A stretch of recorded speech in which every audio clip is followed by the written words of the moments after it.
Praise the Lord. Amen. Amen. Hallelujah. Number 4, quality of Joshua is a man of prayer. A man of prayer. So, this is the fourth quality of Joshua as a leader, my dear brother. Have you already heard the story of empty chair? Regarding that empty chair, did you hear that already? About the story, an empty chair. There was a one daughter na pumunta sa bahay ni pastor, and she asked the pastor to please go to their home to pray her father.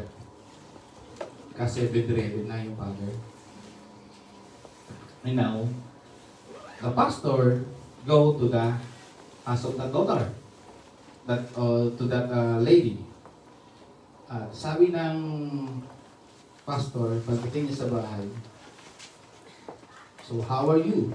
Sabi niya, oh, sabi nung nakahiga ng tatay ng daughter. And who are you? Sabi ng tatay.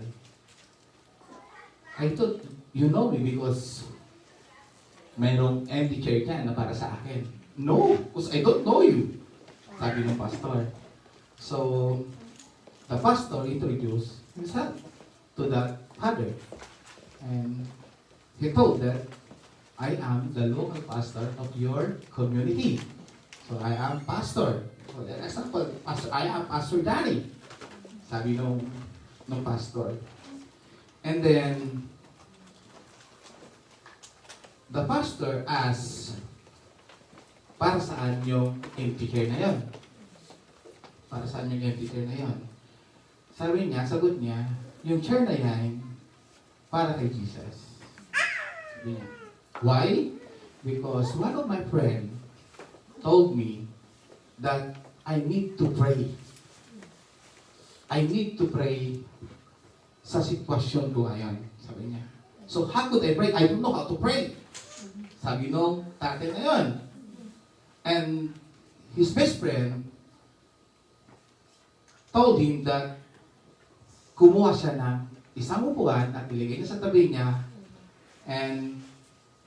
at para sasabihin sa sarili niya that he is talking to Jesus. Kung ano yung ginagawa natin, what we're doing right now, yun yung gawin mo while praying. As if you are talking to Jesus. Sabi niya, oh, sabi ng pastor, akala ko para sa akin. Sabi niya. So, nag-pray sila, they prayed. At after nun, bumili ng pastor. After 2 days, the daughter came back to that pastor and told the sad story that his father was already died. Sabi, ang tanong ni pastor, maligaya ba yung tatay mo nung namatay siya? Sabi niya, I think so. Sabi niya, why? Sabi ng pastor, because before I go to work, he called me and gave her his samcho and he kissed me on my cheek. Sabi nung, anak, oh, that's good, sabi niya. Pero ang nakakasad, namatay nga. So, paano siya napatay? Sabi niya, remember what I told, that father is a bedridden. Pero nakita nung anak, namatay siya sa may upuan. Parang nakaganito sa may upuan. Parang nakayuko siya dahil he's talking to Jesus. Yun yung story ng empty chair. Now, story naman ng isang bata na nagbabike. And this is ewan ko, malatawa kayo, what? Mayroon isang bata, there is a child who always bike in front of the church. Lagi niyang ginagawa yan. And then the pastor called that child, come here. Kaysa bike ka ng bike dyan, come here inside the church and pray. Sabi niya, How about my bike? They will go to stole this one. Sabi niya, they will go to steal this one. Sabi niya, don't worry. The Holy Spirit will go to bantay-bantay. That bike. Sabi niya, the Holy Spirit will going to bantay-bantay that bike. Sabi niya. So the child go inside the church and pray. And this is what he prayed. Sinabi niya na lahat, and then, in the name of the Father, and of the Son, Amen. Nagulat yung pastor. Nasaan yung Holy Spirit? Nasaan yung Holy Spirit? Sabi niya. Nag-bike. Ano sabi mo? Sabi niya sa last part. In the name of the Father, and of the Son. Eh, nasaan yung Holy Spirit? Ay, yung nagbabantay sa bahay. Sabi niya. Una, a man of prayer. Joshua is a man of prayer, mga kapatid. Prayer is just a simple matter of having a conversation with God. Mga kapatid. And we see here, Joshua also used this. He used this weapon in the midst of the storm. By talking to God, by using the word, quote-unquote, prayer. Nga pati. We see him praying for his people prayer. So makikita natin dito, si Joshua, pinag-pray niya yung mga kasamahan niya na nag-fail. Nag-fail, nga pati. How come na nagkaroon sila ng failure? Because in their own strength, ang akala nila, they're going to defeat the small population of EI. Which they expect that they're going to defeat this because this small population is just small to them. But why? Because when they are in Jericho, that is that big amount of population, they conquer that. But here, in AI, that small population, natalo sila, mga kapatid. That's why Joshua prayed to God, asking, bakit mo ba kami pinalasat na kami palang di Jordan River? Sabi niya, di ba? Pinalasat na kami palang Jordan River. And then, nandito kami ngayon, talo, sabi niya. Talo kami. Paano na lang? What if? Yung pagkatalo namin, malalaman ng taga-ibang lugar. Ano na lang yung sasabihin nila sa nation of Israel? What we will going to say into the nation of Israel when they will know that natalo kami. Sabi niya, mga kapatid. So Joshua is talking to God here through prayer, mga kapatid. Joshua, in these verses, praying, talking to the Lord regarding their defeat to the Ai, in which he and the elders pleaded with God in behalf of Israel. So, hindi lang si Joshua ang nag-pray dito, kasama niya yung mga leader niya, mga kapatid. They're asking God why. And also to us, as a believer, we can also ask God why sometimes in our struggles, nagkakaroon tayo ng failure. Why sometimes na sabi natin, kaya naman natin, pinag-pray ko naman to, Lord, give this, pero hindi binigay ng Panginoon. At in turn to our, na natalo tayo, mga kapatid. Now, it's okay to ask God. Yes, it's okay to ask God. Pwede mong tanuhin ang Panginoon, mga kapatid. Why? Because God will show us the answer kung bakit tayo nagkaroon ng failure, mga kapatid. And this is what happened in the life of Joshua and the whole nation of Israel. Pinakita ng Panginoon the reason why nagkaroon sila ng defeat because of their disobedience. Remember the disobedience, what Achan did? He installed some of those mamahalin na gamit, mga kapatid. Valuables, yeah. Expensive. na magamit ng mga taga Jericho. And that disobedience, mga kapatid, ang reason kung bakit sila natalo sa Ai, which is napakaliit na nation sana, na kaya na nila, mga kapatid. Pero dito, they're asking God, why? Bakit, Panginoon? Yun ang tanong nila, mga kapatid. So, sa atin, sa buhay natin, pwede tayo magtanong sa Panginoon kung bakit, Brother Sagani, until now, wala pa si Mr. Right. Miss Right. Yeah, you can ask God. si Sister Ira nasagot na si Mr. Right niya. Mga kapatid. It's okay to ask God for those, mga kapatid. No? As what Joshua and his leaders na kinausap nila ang Panginoon. Here also we see him praying in the midst of warfare. In times of problems, mga kapatid, when the Israelites are facing hindi lang isang tribe, kundi 5 tribe, what they do, they pray to God, asking for help again.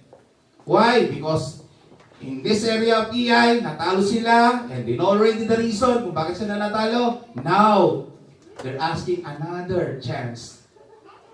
They're asking another help to the Lord, mga kapatid.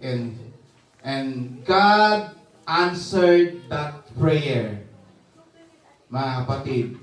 When the second time around that they're going to in the front of the soldiers Ai, what happened? They conquered that place because God stand with them. And so with us, in times of problems, if we were going to consider our God in that problems, God will stand us also, mga kapatid. Amen? Hallelujah. Remember the story of the World Trade Center? So remember what year happened? 2011. September 11. September 11 is 911. Right? If you're going to dial that, the telephone, it is 911. If you're going to call 911, every problems that you were going to call, you were going to give the solution.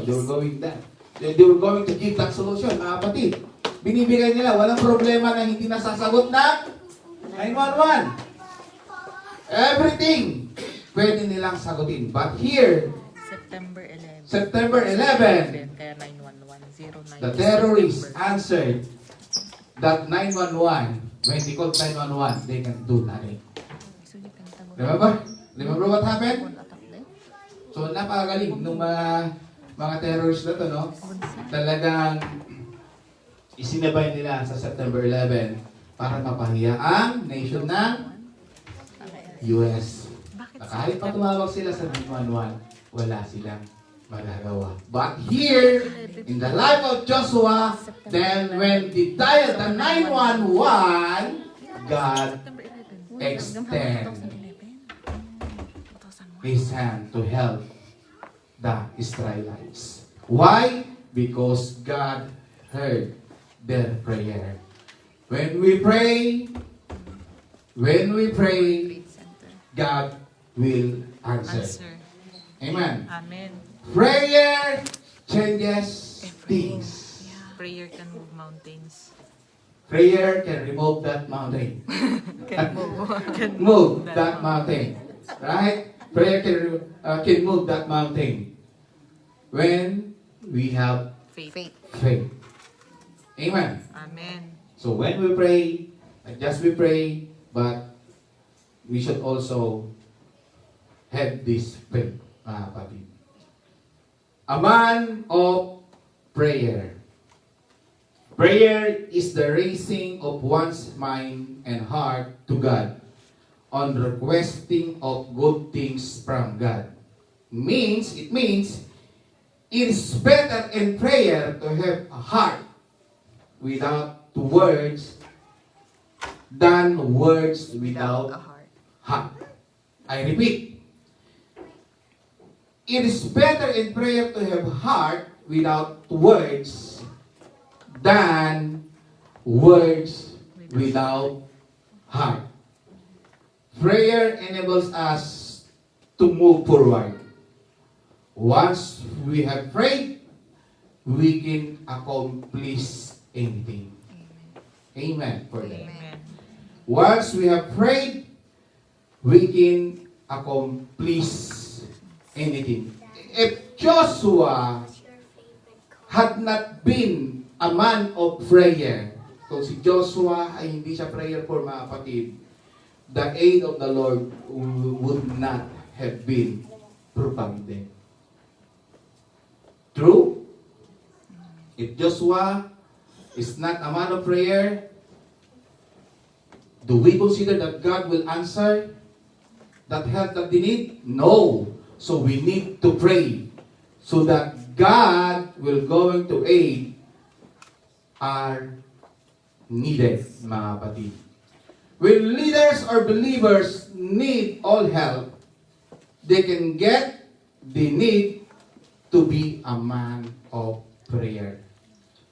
So kung gusto po natin maging leader as a believer, remember that we should have this type of character or quality.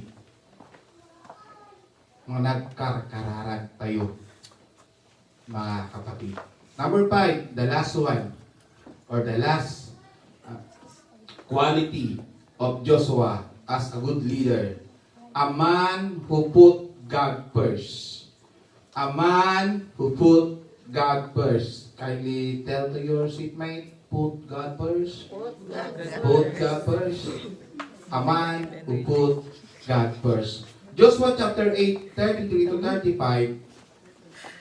In this story, Joshua prayed to God in times na sila po ay umaharap sa kanilang mga enemy.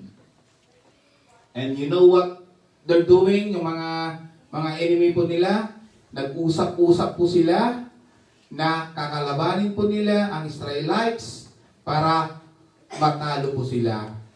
In spite na narinig na po ni Joshua yung news na yon, wala siyang pakialam na kahit pa magsama-sama sila. Why? Because he know na si Joshua, pag lumapit siya sa Panginoon, pag inuna niya ang Panginoon, victory will happen. Naniniwala po ba kayo doon? That if we're going to put God first, success will happen in their lives. Amen. Amen? Amen. So yun po yung ginawa ni Joshua na kahit pa narinig na niya, nagkukumpul-kumpul na yung mga oposisyon nila para magkaisa, para kalabanin sila. Hindi niya iniisip yun. Ang iniisip niya, mas uunahin niya ang Panginoon, mga kapatid. Kasi alam niya, mga kapatid, na concerning into that matter, pag inuna niya ang Panginoon, blessings will flow sa buhay po nila o sa mga Israelitas. He cared not what others might do or think. He will serve the Lord, as stated in Joshua chapter 24 verses 14 to 15. His strong stand also influenced others for good. So yung ginagawa na yun, na pagiging good leader, hindi lang siya po prayerful, kahit pa yung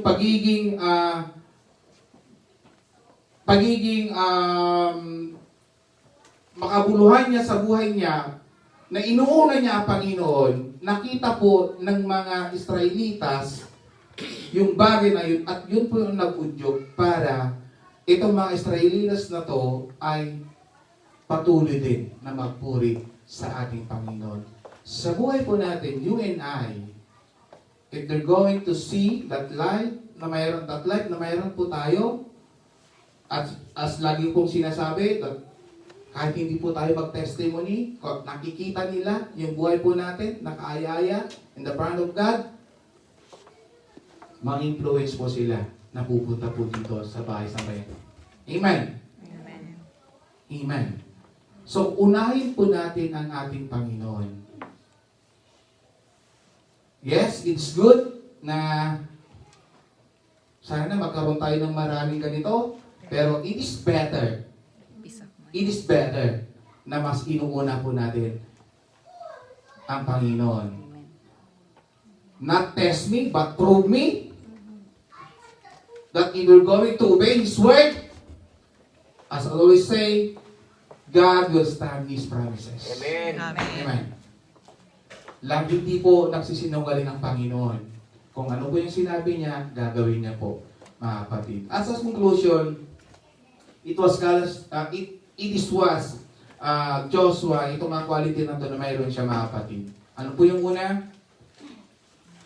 As a leader, si Joshua po ay he was a man of humility. He was a man of faith and trust in God. The third one, man of God's word. The number 4, a man of prayer. And the last one, a man who put God first. A true leader is first, he should be a servant. Kaya ba natin yun? To become a leader, kailangan natin maging servant. Ano, case? Leader will not say, go. A leader will say, let us go. Remember that. Let us go, mga kapatid. A true leader is a servant. Having a good mentor can shape you for your destiny. Yes. Amen. Kung yung mentor mo ay maganda yung pag-shape niya sa'yo, katulad ng ginawa ni Moses, nakita po natin na mayroon pong good result sa buhay po ni Joshua. That's why Joshua, naging next leader po siya. Nakita po natin sa buhay niya, kahit pa sa kahuling-hulihang hininga niya, At lahat yun may tinawag niya lahat ng Israelitas and sinabi niya sa kanila that don't forget at huwag niyong ihuli ang Panginoon because lagi niyo siyang uunahin. At nakita po yun ng mga Israelitas sa buhay po ni Joshua. As a leader, we must also lead by example. Amen for that. Our actions speak louder than words. God does not stop at saving you or me. He wants to use you as His leader. Amen. So, I repeat, God does not stop at saving you. He wants to use you as His leader. So, lahat po tayo ay qualified po na maging leader as what Joshua did, mga kapatid. So, aim that one to become a leader. Amen. Aim that one. Excel and servicing others. Excel in giving time and prayer. Excel in giving time and reading the scripture or the word of God. Excel to stand behind this pulpit. You know what? Standing or stand behind this pulpit will give you the boldness to share or to proclaim His Goodness. word or the gospel. Kung hindi mo pa nasubukan ang tumayo dito sa likuran ng pulpiting ito, you will never be a leader. Pero pag na-try mo na, mga kapatid, na tumayo sa likuran ng pulpito na to, God will lift us. Itataas po tayo ng Panginoon. Amen. Mag-umpisa po tayo na tumayo sa likuran ng pulpito. Amen. Praise God. This is the word of the Lord. God bless everyone.